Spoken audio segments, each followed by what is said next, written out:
আমার বুঝজ্ঞান হয়েছে থেকে আলহামদুলিল্লাহ, এ দোয়া আমি কখনো ছাড়ি নাই, আল্লাহর ফজলে আমি ঠকিও নাই। অবিবাহিতরা এই আয়াত, এই দোয়া ঠোঁটস্থ করে ফেলবেন, সকাল বিকাল নিয়মিত প্রত্যেক নামাজের পর বিভিন্ন সময় পড়তে থাকবেন অনর্গল। ছেলে হোক আর মেয়ে হোক, জীবন সঙ্গী নিরূপণ করার ক্ষেত্রে নবী করিম সাল্লাল্লাহু আলাইহি ওয়াসাল্লামের ঐতিহাসিক বক্তব্য রয়েছে, আপনারা অনেকে জেনে থাকবেন। ফাজফার বিজাতিদ দ্বীন, তিনি বলেছেন বিয়ে তো করা হয় সম্পদ দেখে, রূপ লাবণ্য দেখে, বংশমর্যাদা দেখে, এক একটা জিনিস দেখে অনেকে এক একজন বিয়ে করে, কিন্তু ফাজফার বিদাতের দিন তোমরা ধার্মিকতা দেখে বিবাহ করবে।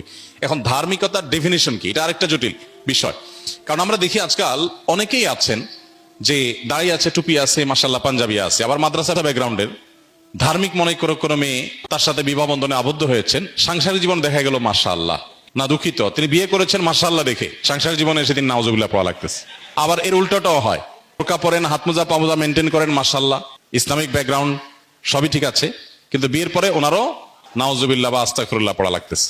এর কারণ হলো ধার্মিকতা আমরা বেশিরভাগ ক্ষেত্রে পোশাকে খুঁজি। ধার্মিকতা আমরা যতটা পোশাকে খুঁজি, আসলে পোশাকে এতটা ধার্মিকতা নাই। তাহলে ধার্মিকতা কিসে?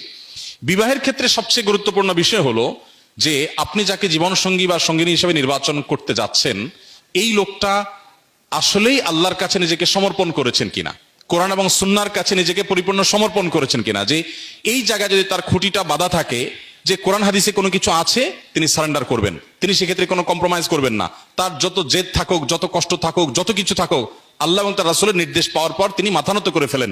এই জায়গাটা যদি কারোর মধ্যে থাকে, তাহলে এই লোকটাকে আপনি দিনদার হিসাবে তার সাথে বিবাহ শাদী, ব্যবসা বাণিজ্য বা যে কোনো চুক্তি বা যে কোনো বিষয়ে আপনি অগ্রসর হতে পারেন। কারণ আসল দিনদারিতা হলো ভেতরের আনুগত্যের মানসিকতা।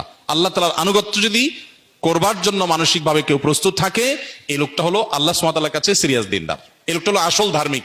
লেবাস এবং পোশাক দিয়ে সবসময় ধার্মিকতা নিরূপণ করা বা ধার্মিকতা নির্ণয় করা, এটা সঠিক নয়। এখন প্রশ্ন হলো যে এই আল্লাহর প্রতি আনুগত্য আছে কিনা কিভাবে বুঝবো? তো এটার জন্য প্রথমত দীর্ঘদিন পর্যন্ত তাকে ফলো আপ করতে হয়, তার আচার আচরণ, কাজকর্ম এগুলো দেখতে হয়।